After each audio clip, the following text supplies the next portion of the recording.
잘라먹는 7분 문학.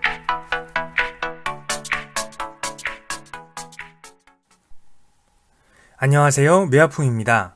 잠시 쉬었던 호흡을 가다듬고 다시 잘라먹는 7분 문학 시작합니다.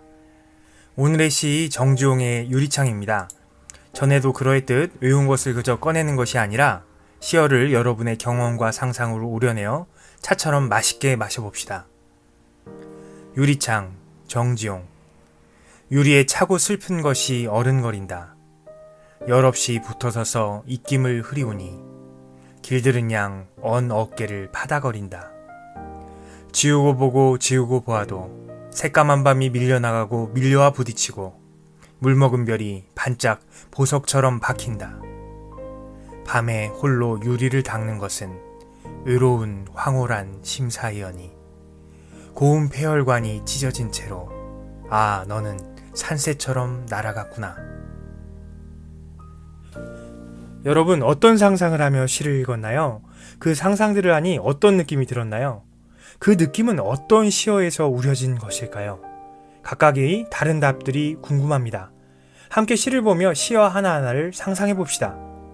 유리에 차고 슬픈 것이 어른거린답니다. 무엇일까요? 첫 행이라 단서가 정확치 않아 정확히 알 수는 없지만 이것은 촉감적으로 느낀 것이고 슬픈 것이고 정확하지 않게 흐릿하게 보이는 것입니다. 시적 화자는 그냥 나라고 얘기할게요. 생각하고 얘기할게요. 나는 그것을 힘없이 유리에 붙어서서 겨우겨우 숨을 쉬고 있네요. 그런데 그렇게 입김을 품으니 무언가 익숙해진 것처럼 내 호흡에 맞춰서 날개를 움직입니다. 파닥거린다라는 시어도 우리가 쓰는 파닥거린다라는 용어와는 차이가 있어서 몇 번 입으로 한번 뱉어봅니다. 파닥거린다, 파닥거린다, 파닥거린다, 파닥거린다. 어떤가요? 앞에 시어는 왠지 힘있게 날개짓하는 것 같다면 파닥거린다는 왠지 힘없이 날개를 겨우 움직이는 것 같지 않나요? 자, 처음부터 다시 우려볼까요? 유리에 차고 슬픈 것이 어려 있는데 그것은 내 입김, 호흡에 맞춰 날개를 폈다 접었다는 흐린 모양새입니다. 이제 좀 감이 오시죠? 아마도 내 입김 때문에 유리창에 맺힌 서리가 아닐까 싶습니다. 호흡을 들이마실 때는 그 형태가 줄어들었다가 호흡을 후 하고 내쉴 때는 유리창에 입김이 더 서리게 되죠. 꼭 그것이 새가 바닥거리는 것 같이 커졌다가 작아졌다 하는 것을 보면서 새라고 나는 느끼고 있습니다. 그런데 나는 힘이 정말 없는 상태이고 새 모양의 그것도 별로 힘이 없어 보입니다. 다음 부분 보죠. 유리창을 지우고 보기를 반복하고 있습니다. 여러분은 창밖을 보면서 언제 창문을 닦나요?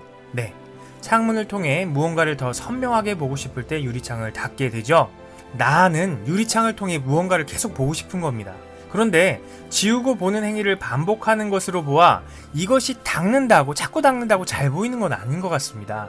이제 시간적 배경도 함께 나오고 있습니다. 새까만 밤, 아주 늦은 밤인데 나는 잠들지 못하고 있습니다. 힘도 하나도 없고요. 열없이 서 있죠. 왜일까요? 그저 밀려나가고 밀려 부딪히는 입김 서리만 뚫어져라 보고 있는 것입니다. 힘없는 새를 상상하면서요. 나는 그 힘없는 새를 더 잘 보기 위해서 계속해서 창문을 밤새서 닦고 있는 것이군요. 그런데 참 안타깝습니다. 더 잘 보려고 창을 닦으면 입김은 새의 형상은 사라져버리잖아요.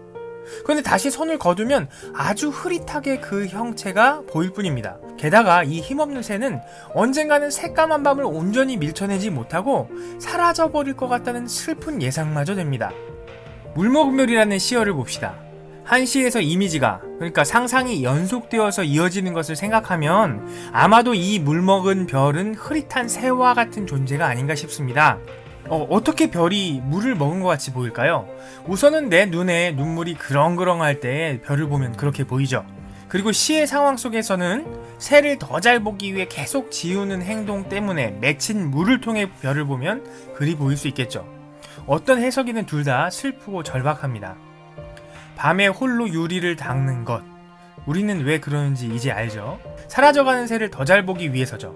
그런데 이것이 외롭고 황홀한 마음이랍니다. 외로운데 황홀한 상황, 인생을 살다 보면 공존하는 것은 말도 안 될 것 같은 상반된 감정이 가득하게 다가오는, 함께 다가오는 그런 순간이 오곤 합니다. 왜 이럴까요? 아마도 새 같은 그 흐릿한 무언가가 사라지지 않을까, 더 잘 보고 싶은데 그런 마음 때문이겠죠. 그리고 또 새는 안에서 보면 유리창 밖에 있는 것처럼 보이거든요.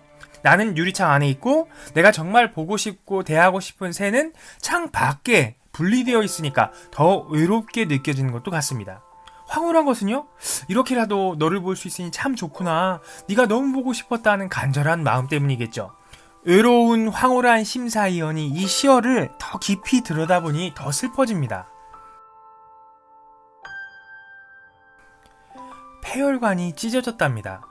아마도 그 여린 무언가를 계속해서 상상하면서 바라보니 숨이 끊긴 것이 구체적으로 상상되었나 봅니다. 그 여린 것이 다 찢겨져서 살아날 수 없음을 생각하면 너무나 슬퍼지죠.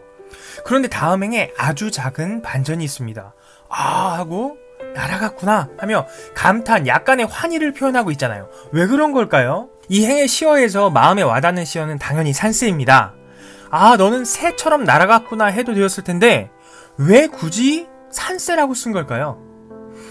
새가 그저 자유롭게 날아다니는 존재라면 산새는 유리창이 있는 인간의 마을에 자주 내려오지 않는 새죠. 잠깐 왔다가도 다시 돌아가는, 그러니까 산이라는 자신이 있어야 할 곳으로 숙명적으로 돌아가야 하는 운명을 가진 새죠. 그래 넌 산새였구나. 네 자유로운 세계로, 네가 원래 있어야 할 순수한 곳으로 돌아간 거야. 잘 가렴 그곳으로 하는 위로의 마음이 산새라는 시어에 담겨져 있습니다. 그래도 떠나감의 이미지가 너무 강해서 슬프기만 하죠. 네. 어떻게 읽으셨나요? 마음이 먹먹해집니다. 별 산새는 무엇을 뜻하는 것일까요? 작가는 어떠한 경험을 통해 이 시를 쓴 것일까요? 말하지 않겠습니다. 여러분이 상상해 보십시오. 그리고 작가에 대한 선생님의 설명도 꼭 들어보시기 바랍니다. 상상하며 느낀 다음에 그 다음에 이론과 해석을 담으면 훨씬 풍성한 시읽기를 할 수 있습니다.